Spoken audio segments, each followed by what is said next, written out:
छोटा ना हो जाए। देखो दीन गरीबों का मामला है। नानक साहब पहले किसकी कुटिया पर गए थे? गरीब की कुटिया पर। और नानक साहब ने जो कहा वो बंदी छोड़ था, उसका बंधन था वो झोपड़ी और गाय।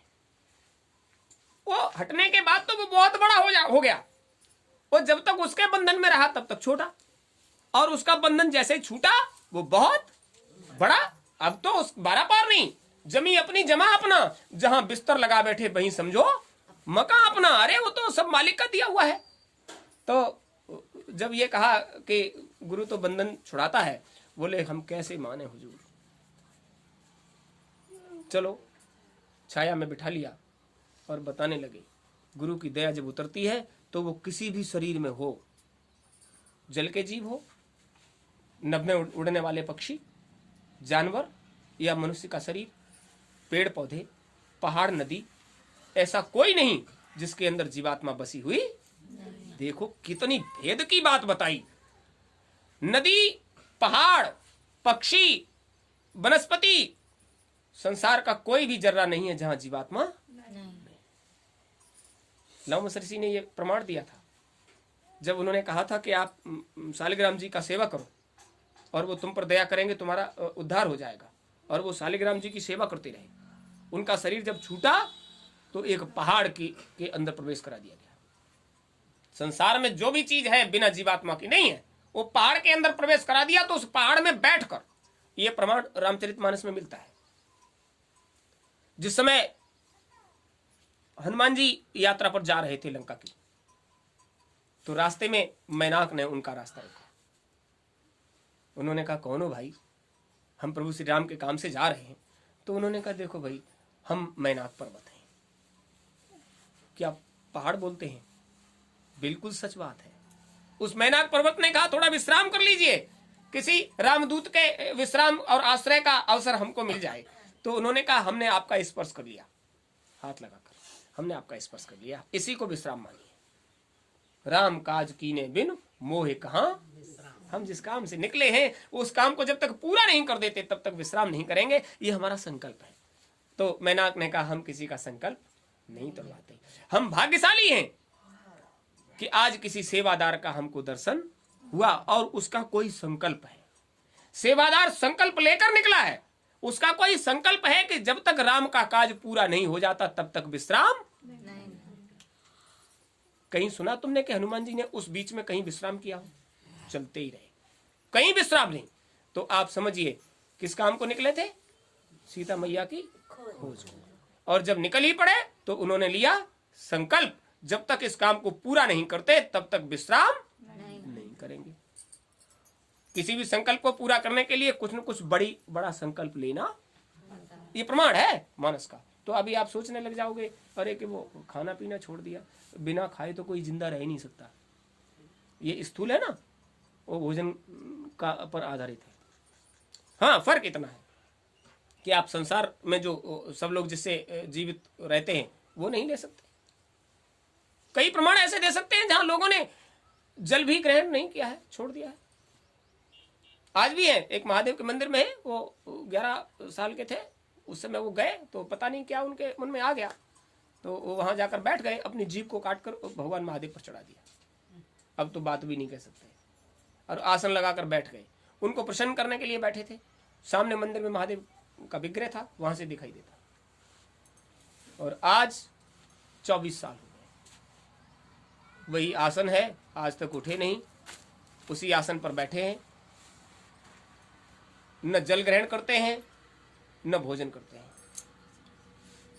लघु शंका दीर्घ शंका जाने का मतलब ही नहीं, एक ही आसन पर उठने का कोई मतलब नहीं। 24 साल से जो एक आसन पर बैठा हो तो कोई बड़ी बात है। बात यह है कि संकल्प सिद्ध हो जाने के बाद कोई भी चीज बाधक नहीं होती है। संकल्प सिद्ध हो जाओगे तो बाधा होगी नहीं, और कोई भी चीज तुम पर प्रभाव नहीं डाल पाएगी। अब बात सब यह है कि आप किसी भी शरीर में हो, अगर तुम्हारा अंतःकरण मालिक से जुड़ गया है तो संसार की सारी तकलीफें अपने आप ही दूर होती, और जब तक नहीं जुड़ा है तब तक संसार तकलीफ देने वाला है। महात्मा जब जब शरीर लेकर आए तो इस संसार ने उन्हें, अब जो संसार के पास था वही दिया। तो संसार में ऐसा कोई है जो बिना तकलीफ के हो? जब तुम्हारे पास तकलीफें ही हैं तो तकलीफें ही दूसरे को दोगे। रैदास जी काशी में रह रहे थे, जूते गांठता है, गंदगी करता है, भगाओ इसको यहां से। अब रोज ऊधम, अगल बगल वालों ने नहीं रहने दिया तो बेचारे छोड़कर राजस्थान चले गए। नहीं रहने दोगे तो जहां लोग हमको रहने देंगे वहां रहेंगे। देखिए उन्होंने उस चीज से भी प्रेम नहीं रखा, वो जगह ही छोड़ दी। कबीर साहब का भी यही हाल था। कबीर साहब किसी के साथ बुराई का काम नहीं करते थे, सबको नेकी की बात बताते थे। तो उन्होंने कह दिया काकर पाथर जोड़कर मस्जिद लई बनाए, ताचड़ मुल्ला बाग दे क्या बैरा हुआ खुदा है। सारे मुसलमान खिलाफ हो गए।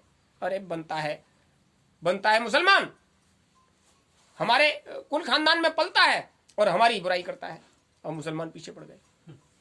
उन्होंने हिंदुओं के लिए कहा पहाड़ पूजे हर मिले तो मैं पूजू पहाड़, या तो यह चाकी भली पीस खाए संसार। अगर पत्थर की पूजा करने से भगवान मिल जाए तो हम उस पहाड़ की पूजा करने लग जाएं जिस पहाड़ से पत्थर कटकर आते हैं और मूर्ति बनती है, तो उस पहाड़ की ही पूजा करने लग जाएं। ताते या चाकी भली, तो उससे तो ये चकिया अच्छी है जिसको पीस कर तुम अपना पेट तो भरते हो, इसकी पूजा करो, ये उससे अच्छा है। अब हिंदू भी खिलाफ हो गए, और ऐसे खिलाफ हो गए कि भगाओ इसको यहां से, इसको यहां रहने नहीं देंगे। अब उसमें था भेद, वो किसी भी स्थान को, अपवित्रता को पवित्र करने की सामर्थ्य रखते थे। तो वो काशी को छोड़कर मगहर चले गए, जहां आज भी ये बात कही जाती है कि मगहर में मरने वाले को कभी स्वर्ग। तो उन्होंने कहा ठीक है हम जाते हैं। मगहर चले गए, और मगहर जब चले गए तो अनुयायी लोग वहां भी चले गए। वहां पहुंचे और जब 120 वर्ष का समय हो गया तो उन्होंने कहा बच्चा अब यहां तक तो आ गए, अब आगे कहां हमको ले जाओगे, और लोग हमको पसंद नहीं करते हैं, इसलिए काम भी हमारा हो गया तो अब हमें जाना है, अब हम जाएंगे। तो जो अनुयायी थे उनको बहुत खराब लगा। हुजूर आप कहां जाओगे? बोले अब तो ये शरीर का जो मसाला है ना पुराना हो गया, और जिस काम से लाए थे उसका हमने गलत भी इस्तेमाल कर लिया, बहुत ज्यादा इस्तेमाल कर लिया। 100 वर्ष की आयु होती है और हमारी 120 वर्ष हो गई। 120 वर्ष तक अपने शरीर में कबीर साहब रहे। बोले 20 वर्ष फालतू ले लिए आप लोगों के लिए। अब वो बेचारा कुछ कह नहीं सकता, वो हमें जबरदस्ती निकाल नहीं सकता, तो हम तुम लोगों के लिए इतना ले गए तो बहुत है। तो सबने कहा हुजूर आपके बाद फिर हमारी संभाल कौन करेगा? आपके सहारे जीते हैं, आपकी दया की दृष्टि हो जाती है, सारे काम हो जाते हैं, हमारी संभाल कौन करेगा? तो क्या बोले, घबराइयो मत हंसा, हम फिर आएंगे। काशीपुरी मुक्ति का नाका आके यज्ञ रचाएंगे, गुरु महाराज की वाणियों में मिलेगा। उन्होंने कहा घबराना नहीं, हम जब दोबारा आएंगे तो काशीपुरी मुक्ति का नाका गुरु महाराज ने यज्ञ रचाया था, सबसे बड़ा यज्ञ रचाया था, जहां साकेत धाम से भी देवी देवता आए थे और सबको अनुभव कराया था। भगवान भोलेनाथ का अनुभव कराया, श्रीहरि का अनुभव कराया, साकेत धाम के देवताओं का दर्शन कराया, सबको बड़ी बात थी। जब महात्मा की मौज होती है तो क्या हो जाए, ये प्रमाण दे दिया, वही कबीर साहब हैं हम, और जब हम आएंगे तो हमारा ये प्रमाण है, जब हम आएंगे तब ऐसे दिखाएंगे, घबराइयो मत हंसा, हम फिर आएंगे। और उनको जिससे काम लेना है, जिससे सेवा लेनी है, उसको इशारा कर देंगे ऐसे ऐसे करना है। हुआ क्या, उन्होंने कहा अब हमको जाना है, तो सबने कहा हुजूर हमें छोड़कर मत जाइए। बोले हम तुम्हें कब छोड़ सकते हैं? आज तक धरती पर जितने महात्मा आए उन्होंने जीवों को अपनाया, वो आज तक धरती छोड़कर नहीं गए हैं। जब तक जीवों को वहां नहीं पहुंचा देते वो छोड़कर नहीं जा सकते। इसलिए आपसे कहते हैं आप घबराओ नहीं। बस चादर ओढ़ ली, चादर ओढ़ ली, लोग इंतजार कर रहे थे कि चादर हटेगी। चादर हटाकर देखा तो कबीर साहब जा चुके थे। कबीर साहब जा चुके थे। ये जंगल की आग की तरह बात फैल गई। बहुत बुराई मानते थे, लेकिन सबने कहा बड़ा नेकी की बात करते थे, बड़ी ऊंची बात करते थे, हमारे गुरु थे। अब सबको मन में आ गया मरने के बाद शरीरधारी की कद्र होती है। आप समझ लेना, जीवित रहते दुनिया निंदा बुराई करेगा, लेकिन आपका एक भी गुण अच्छा है तो शरीर छूटने के बाद लोग ये कहेंगे कुछ भी सही वो आदमी था बहुत भला। तुम्हारी भलाई मरने के बाद होता है। जब उन्होंने विग्रह छोड़ दिया तो सब कहने लगे जैसे भी थे हमारे थे, हिंदू मुस्लिम सिख ईसाई जैन पारसी बौद्ध सब इकट्ठे होकर आ गए। उन्होंने कहा कभी जात बिरादरी की चर्चा ही नहीं की उन्होंने, और सबको सही राय दी, सब सही मशवरा दिया। वो हमारे पंथ से थे, वो हमारे पंथ से थे, हिंदू कहे हमारे थे, मुस्लिम कहे हमारे थे, सिख ईसाई जैन पारसी बौद्ध सब कहे हमारे थे। हिंदुओं ने कहा किसी के नहीं थे। आज भी साखियां उठाकर देख लो, वो हिंदू सनातन से बात करते हैं। मुसलमानों ने कहा आज भी आप उनके ग्रंथ उठाकर देख लो, वो हमारे पंथ से बात करते हैं। अब वो तो सबके हित की बात करते थे, तो सबको अपनी बात लगती थी। तो उन्होंने कहा मुसलमान कहे हम गुड़ दफा करेंगे, हिंदू कहे हम अपने संस्कार से उनका संस्कार करेंगे, और झगड़ा होने लगा। अब बात झगड़े की आ गई, एक शरीर और उसको संस्कार करने वाले सारे संप्रदाय। तो एक शरीर का सारे संप्रदाय में काट कर संस्कार किया जाएगा, क्या करें। अब झगड़ा होने लगा तो सारे लोग इकट्ठा हो गए और सब पड़ा हुआ था। पीछे से किसी ने आवाज लगाई, तो लड़ते काहे को हो, झगड़ा क्यों करते हो, क्या बात है। तो सबने मुड़कर देखा, एक बड़े बुजुर्ग खड़े थे। बोले भाई बात यह है कि हमारे गुरु महाराज थे, वो कहें हमारे कामिल मुर्शिद थे, वो कहें वो हमारे पैगंबर थे, वो कहें हमारे मानने वाले थे। तो बोले कौन मना करता है, तुम्हारे नहीं थे, तुम्हारे ही है, लेकिन लड़ते काहे को। बोले अब इस शरीर का संस्कार हम करें। हिंदू कहे हम करेंगे, मुस्लिम कहे हम करेंगे, अपने अपने हिसाब से कहें ऐसे करेंगे। तो उन्होंने कहा नहीं, लड़िए मत। अगर आपके गुरु थे तो सामर्थ्यवान होंगे। बोले हाँ समर्थ थे। समर्थ थे तो उनसे पूछिए तुम्हारे शरीर का क्या किया जाए, उनसे पूछो, वो बताएंगे। बोले हुजूर अब वो निर्वाण पद को प्राप्त हो गए। अरे तो क्या हो गया, समर्थ है तो वो इंतजाम करेंगे, निर्वाण पद को हो गए तो क्या बात है। अरे कि वो शरीर छोड़ गए, अरे छोड़ गए तो क्या हो गया, छोड़कर कहीं चले थोड़े गए हैं, उनसे पूछो वो बताएंगे। अब सबके कान खड़े हो गए, ये क्या कह रहे हैं। अरे पूछो, जाओ उनकी चादर हटा के पूछो उनसे, तुम्हारे शरीर का हमको क्या करना चाहिए, जाओ उनसे पूछो। कुछ लोगों ने कहा तो क्या बात है, बड़े बूढ़े हैं, कह रहे हैं तो करके देखो, चादर हटा के पूछो उनसे, देखे क्या करते हैं वो। एक तरफ हिंदू ने छोर पकड़ा, मुस्लिम ने, सिख ने, ईसाई ने, सबने चादर पकड़ी और जैसे ही हटाया, अब जहां कबीर साहब का विग्रह पड़ा था वहां फूलों की ढेरी पड़ी थी। पीछे से आवाज आई, बांट लो, अपने अपने हिसाब से कर लेना। ये फूल पड़े हैं उनके विग्रह की जगह, अब मुर्दा मिट्टी नहीं है, तुम्हारे गुरु समर्थ थे और ये फूल पड़े हैं उनके विग्रह की जगह, बांट के जो जैसे चाहो वैसे कर लेना। जल प्रवाह करना, मिट्टी में दबाना, आग में डालना, जो भी कर सकते हो करो, कौन मना करता है। बिल्कुल सही बात है। अब टूट पड़े सब, जिसके पल्ले 1 2 5 जैसे पड़े अपना उठा लिए। तब दिमाग में आया ये बात बताने वाला कौन था, सारे झगड़े खत्म कर दिए। और किसने बताया, सब दौड़ पड़े। वो महात्मा जो बड़े बूढ़े थे, वो उनको पकड़ो, वो बताने वाले, उनको कैसे मालूम कि कबीर साहब ऐसे निपटारा करेंगे। वो चारों तरफ दौड़े, वो कहीं मिले ही नहीं। वो सही बात थी, समर्थ है तो आकर बताएंगे और इंतजाम करवाएंगे। तो आए और बताया और इंतजाम करवाया और किसी ने पहचान नहीं। तो जब तुम्हें आवश्यकता पड़ेगी तो तुम्हारे इर्द गिर्द अगल बगल वो खड़े होंगे और तुम्हें किस तरह से समझा बुझाकर तुम्हारा काम बनाते हैं तुमको मालूम भी नहीं पड़ेगा, और काम बनाकर चले जाए। वो मालिक है, वो सामर्थ्यवान है। तो आप सबसे कहना है, जितने लोग शरीर में बैठे हो इस शरीर का पूरा लाभ ले लीजिए।